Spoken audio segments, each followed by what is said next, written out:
Preciosas manifestações do Cristo, meus amados irmãos de jornada, namastê. Também poderia me referir a todos vocês, a todos nós, como universos de valores inestimáveis. Exagero, demagogia, delírio, não. Estou me baseando nas palavras do Mestre, que literalmente disse: vós sois deuses. Ele não disse sereis. Então, somos agora, em menor escala. Somos manifestação do Cristo em menor escala. Vós sois o sal da terra. Vós sois a luz do mundo. E nas Escrituras dizem que nós somos a imagem e semelhança de Deus. Literal. E o Cristo, na sua mais elevada e consciente manifestação, se fez homem entre nós, na figura de Jesus, ou Jesus, que em hebraico significa Salvador. E ele veio nos falar exatamente sobre isso, nos dá ciência do que nós somos, na essência, e não no que aparentamos externamente, que é efêmero e passageiro. Ele veio falar daquilo que nós somos, mas veio mostrar que tudo isso estava implícito. O reino de Deus está em vós, mas ele não está pleno na vivência nossa.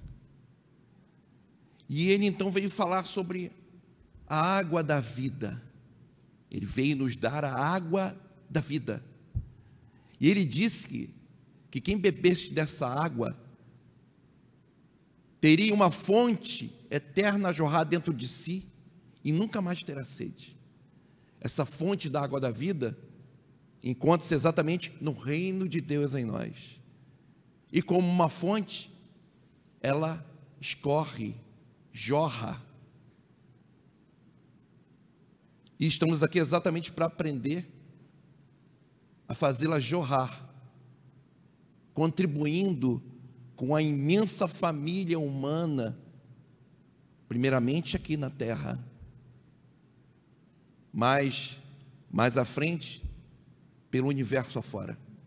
E não só no plano físico, mas nas várias dimensões existentes, porque a vida em toda parte. Essa água da vida mata a sede real de todos nós. Ele usou essa metáfora, água, porque ele vivia numa região desértica, onde o elemento mais valioso que existe é a água.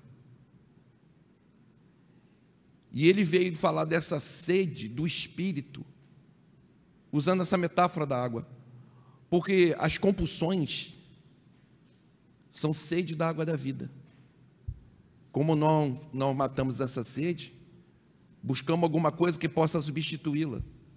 E como estamos adormecidos, e como estamos sujeitos às influências do mundo material, da matéria,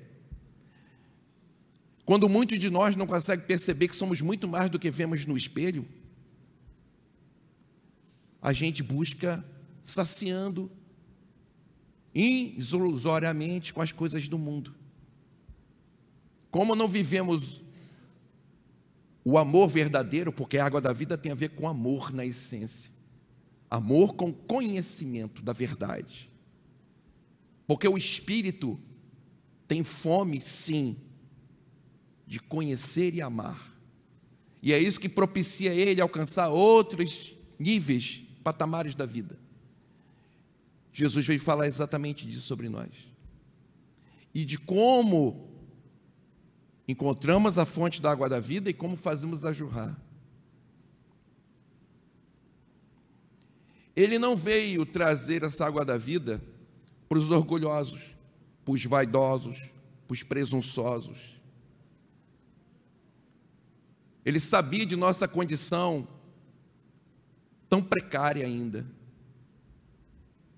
E ele veio em busca, e ele mais valorizava aqueles que, indignos, envergonhados, comprometidos com a culpa, com a condição de sentir-se indigno, mas que sinceramente queriam mudar.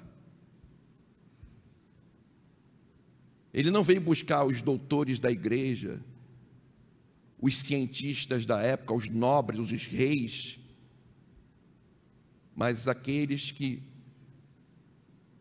totalmente envergonhados, sentindo indignos, queriam de verdade uma chance e não sabiam como.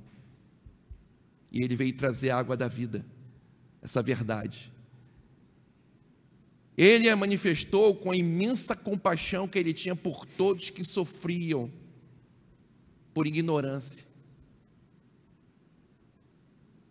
E veio entre nós exatamente para fornecer e indicar o caminho. Eu sou o caminho, a verdade e a vida. Mostrando que ele seria o exemplo vivo de como se vai ao reino de Deus em si, encontra-se essa fonte e atrás para o mundo. Porque você não encontra essa fonte apenas para si. Parte do encontro com elas tem a ver com o outro, que é a extensão da própria manifestação do Cristo, que você também é. Eu trouxe aqui uma cena, vou pedir daqui a pouco para o Vitor colocar, é parte de uma série que, no meu entender pessoal, é como eu idealizo Jesus na terra entre nós, como ele era entre nós, humano, chorava, sorria, brincava, sentia dores, olhava a nossa ignorância enorme, tinha noção de sua condição divina, assim como tinha a certeza que nós também somos divinos na essência, e nos amava, e nos queria nos ajudar. Ele procurou, para publicamente se dizer e reconhecer, admitir que era o Cristo, publicamente, a mais falida das pessoas da época, a mulher samaritana, eivada de vergonha, de culpa, completamente desprezada, humilhada, perseguida pelos seus, mas que de verdade, no fundo do coração, queria a mudança. E ele veio falar da autonomia que já precisamos assumir. Não podemos delegar a ninguém na face da terra, por mais esclarecido que pareça ou seja realmente, nossa jornada e escolha. A casa espírita prima por isso. Uma casa espírita não tem hierarquia sacerdotal. Os presidentes, aqueles que estão na administração da casa como diretores, não são os mais iluminados. Assim como aquele que acabou de chegar para trabalhar e faz parte do voluntariado, não é o menos iluminado. Aqui todos nós, como eu costumo brincar, que usamos branco na casa, somos os loucos que chegaram primeiro e conseguimos internação. Somos nós de branco aqui, recebendo os demais irmãos que estão chegando agora.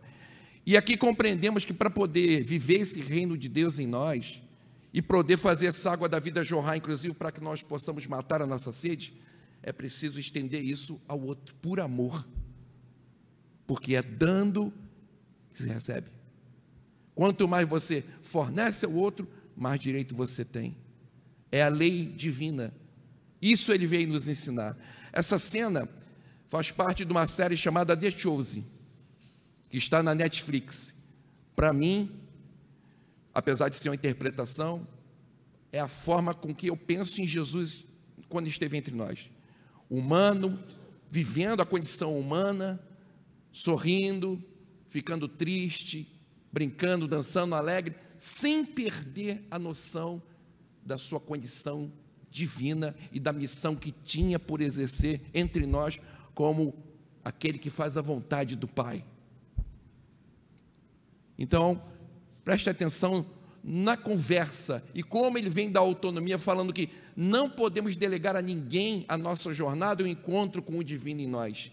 E que não depende de um templo, de uma montanha ou de permissão de quem quer que seja.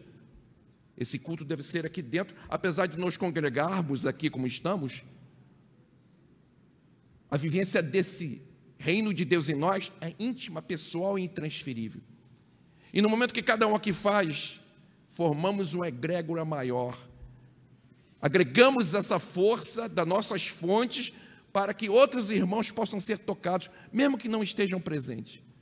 Porque a energia do amor independe de palavras, ela prolifera e vai tocar os outros, que estão sintonizados conosco pela origem divina de todos nós. Vamos prestar atenção nesse, para mim é tocante, a forma com que ele lida com a mulher samaritana. Ele vai erguê-la, ele vai até ela, erguê-la da sua pequenez, para que ela possa perceber que ela tem outra chance e que ela é divina, e que existe uma fonte dentro dela que pode matar a sede que ela tem, de corrigir-se e de viver o amor e a plenitude. Por favor, Vitor, coloca para a gente aí.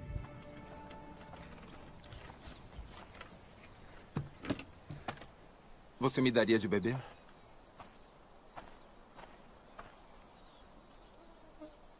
Você me ouviu? Isso é ruim, hein? O quê? O senhor sendo judeu, pedindo a mim, uma samaritana, uma mulher. Ah, me desculpe. Devia ter dito, por favor. Não é seguro você ficar aqui sozinho. Nem você. Por que não vem com os outros? E por que tão tarde assim? As mulheres não vêm ao poço quando é mais fresco, pela manhã? Bom, nenhuma delas quer ser vista comigo, então eu tenho que vir ao meio-dia. No calor, como você gentilmente me lembrou. Por que não querem ser vistas com você? Longa história. Eu ainda gostaria de beber água, se puder me dar um pouco. É incrível o que uma garganta seca faz. Eu não sou impura para você? Não será maculado por essa ânfora? Talvez algumas pessoas do meu povo digam isso sobre suas mulheres, mas eu não. É. E o que você diz? Digo que se soubesse quem eu sou, você teria pedido água a mim. Jura? E eu lhe teria dado água viva. É. Só que o senhor não tem com que tirar a água e esse poço é fundo. Além do mais, por que você precisa de mim se tem sua própria reserva de água viva? Longa história. Mas a água judaica é melhor do que a samaritana, né? Não foi o que eu disse. Por acaso o senhor é maior do que o nosso pai Jacó, que nos deu esse poço? A sua água é melhor do que a dele? Eu conheço Jacó. E digo que quem beber desta água terá sede outra vez. Mas quem beber da água que eu der, nunca mais terá sede. Isso seria ótimo. A água que eu der se tornará dentro da pessoa uma fonte a jorrar para a vida eterna. É mesmo? Sim, é mesmo. Prove isso. Primeiro, vá, chame o seu marido e volte. Então eu mostro. Eu não tenho marido. Tem razão. Você já teve 5. E o homem com quem vive agora não é seu marido.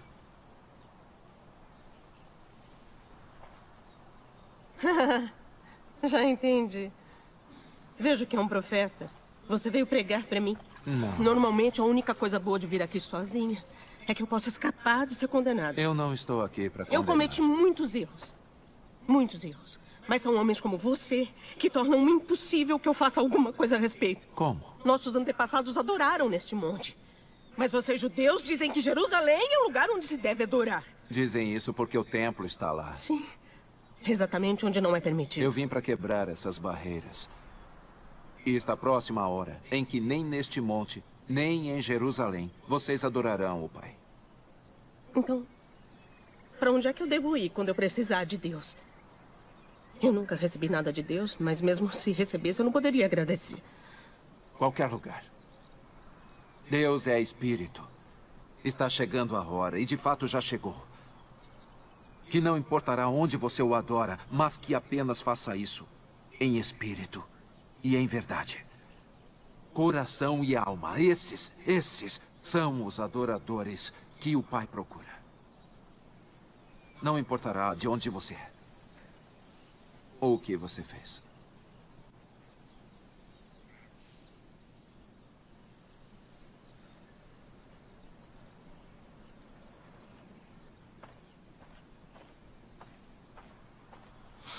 Você acredita no que eu digo? Ai, moço, até o Messias chegar e explicar tudo e resolver essa bagunça, inclusive a minha, eu não confio em ninguém. Você estava errada quando disse que nunca recebeu nada de Deus. Esse Messias de quem você fala, eu sou ele. O primeiro se chamava Ramin. Você era uma mulher de pureza. Estava animada por se casar. Mas ele não era um bom homem. Machucou você. E fez você questionar o casamento. E até a prática da sua fé. O segundo se chamava Fazard. Na sua noite de núpcias, a pele dele tinha cheiro de laranja. E até hoje, toda vez que você passa pelas laranjas do mercado, você se sente culpada por deixá-lo.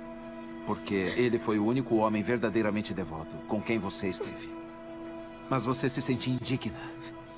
Por que você está fazendo isso? Eu não me apresentei ao público como o Messias. Você é a primeira. Seria bom se acreditasse em mim.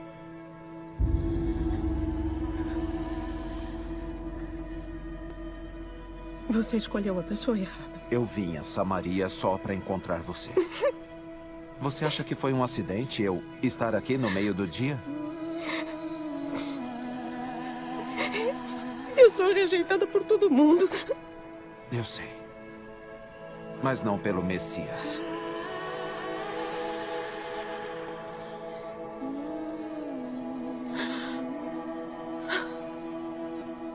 E você sabe essas coisas porque você é o Cristo.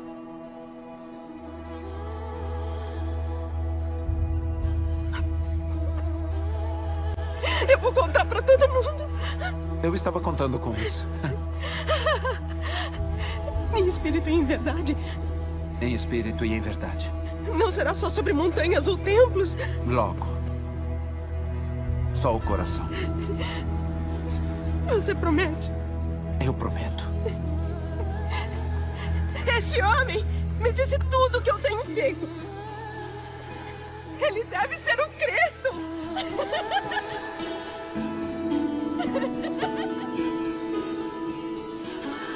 Espera!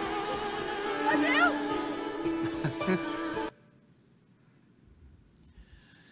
Bom, meus irmãos, fica claro que apesar de não ter internet, ele encontrou a melhor pessoa para propagar tudo que ele queria. Falou para uma mulher, contou um segredo para uma mulher.